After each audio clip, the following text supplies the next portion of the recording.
Ezekiel പ്രവാചകന്റെ പുസ്തകം എന്നുള്ള വായന 37-ാം അധ്യായം 15 മുതൽ 27 വരെയുള്ള വചനങ്ങൾ.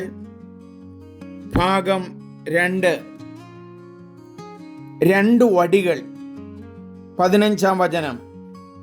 കർത്താവ് എന്നോട് അരുളി ചെയ്തു, മനുഷ്യപുത്ര, ഒരു വടിയെടുത്ത് അതിൽ യൂദായ്ക്കും അവനോട് ബന്ധപ്പെട്ട ഇസ്രായേൽ സന്തതികൾക്കുമെന്ന് എഴുതുക.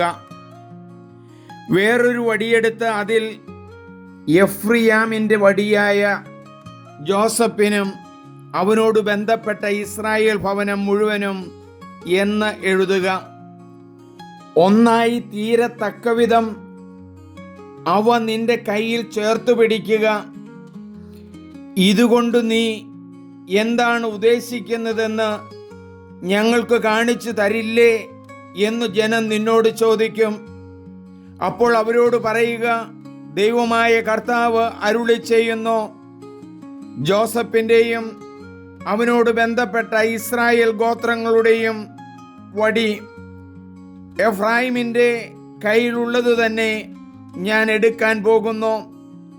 അതെടുത്ത് യൂദായുടെ വടിയോട് ചേർത്ത് ഒറ്റ വടി പോലെ പിടിക്കും. അവ എൻ്റെ കയ്യിൽ ഒന്നായി തീരുകയും ചെയ്യും. നീ എഴുതിയ ആ വടികൾ അവർ കാണെ പിടിച്ചുകൊണ്ട് അവരോട് പറയുക, ദൈവമായ കർത്താവ് അരുളി ചെയ്യുന്നു, ഇതാ ചിതറിപ്പോയിരിക്കുന്ന ജനതകളുടെ ഇടയിൽ നിന്ന് ഇസ്രായേൽ ജനത്തെ ഞാൻ കൊണ്ടുവരും. എല്ലാ ദിക്കുകളിൽ നിന്നും ഞാൻ അവരെ ഒന്നിച്ചു കൂട്ടി സ്വദേശത്തേക്ക് കൊണ്ടുവരും.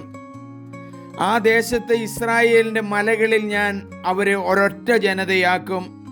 ഒരു രാജാവ് അവരുടെ മേൽ ഭരണം നടത്തും. ഇനി ഒരിക്കലും അവർ 2 ജനതകളായിരിക്കുകയില്ല, 2 രാജ്യങ്ങളായി ഭിന്നിച്ച് നിൽക്കുകയുമില്ല. തങ്ങളുടെ വിഗ്രഹങ്ങളോ മ്ലേച്ഛതകളാലോ മറ്റേതെങ്കിലും അപരാധങ്ങളാലോ അവർ മേലിൽ തങ്ങളെ തന്നെ മലിനപ്പെടുത്തുകയില്ല.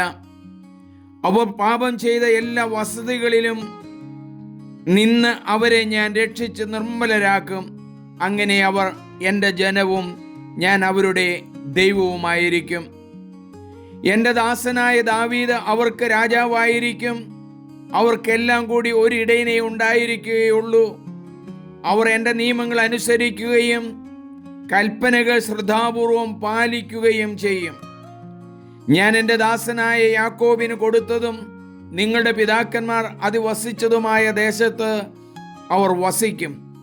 അവരും അവരുടെ സന്തതി പരമ്പരയും ആ ദേശത്ത് നിത്യമായി വസിക്കും. എൻ്റെ ദാസനായ ദാവീദ് എന്നേക്കും അവരുടെ രാജാവായിരിക്കും. സമാധാനത്തിൻ്റെ ഒരു ഉടമ്പടി അവരുമായി ഞാൻ ഉണ്ടാക്കും. അത് നിത്യമായ ഉടമ്പടിയായിരിക്കും. അവരെ ഞാൻ അനുഗ്രഹിക്കുകയും വർദ്ധിപ്പിക്കുകയും ചെയ്യും. അവരുടെ മധ്യേ എൻ്റെ ആലയം ഞാൻ എന്നേക്കുമായി സ്ഥാപിക്കും. എൻ്റെ വാസസ്ഥലം അവരുടെ മധ്യേ ആയിരിക്കും. ഞാൻ അവരുടെ ദൈവവും അവർ എൻ്റെ ജനവുമായിരിക്കും. എൻ്റെ ആലയം അവരുടെ മധ്യേ നിത്യമായി സ്ഥിതി ചെയ്യുമ്പോൾ ഇസ്രായേലിനെ വിശുദ്ധീകരിക്കുന്ന കർത്താവ് ഞാനാണ് എന്ന് ജനതകൾ അറിയും. നമുക്ക് പ്രാർത്ഥിക്കാം. ജനതകളെ ഒന്നിച്ചു കൂട്ടുന്ന ദൈവമേ, ഞങ്ങൾ അങ്ങയെ ആരാധിക്കുന്നു. ഇസ്രായേൽ ജനത 2ആയി പിരിഞ്ഞെങ്കിലും വീണ്ടും അവരെ ഒന്നിച്ചു ചേർക്കുന്ന അങ്ങയുടെ ആ ചൈതന്യത്തിന്, ആത്മാവിന് മുമ്പിൽ ഞങ്ങൾ ശിരസ്സ് നമിക്കുന്നു. ഭിന്നിച്ച് കഴിയാതെ സ്നേഹത്തിലും ഐക്യത്തിലും കഴിയുവാൻ ഞങ്ങളുടെ കുടുംബങ്ങളെയും ഞങ്ങളുടെ നാടിനെയും ഞങ്ങളുടെ രാജ്യത്തെയും ശക്തിപ്പെടുത്തണമേ. അങ്ങയുടെ മാധ്യസ്ഥം യാചിച്ചുകൊണ്ട് ഞങ്ങൾ പ്രാർത്ഥിക്കുന്നു.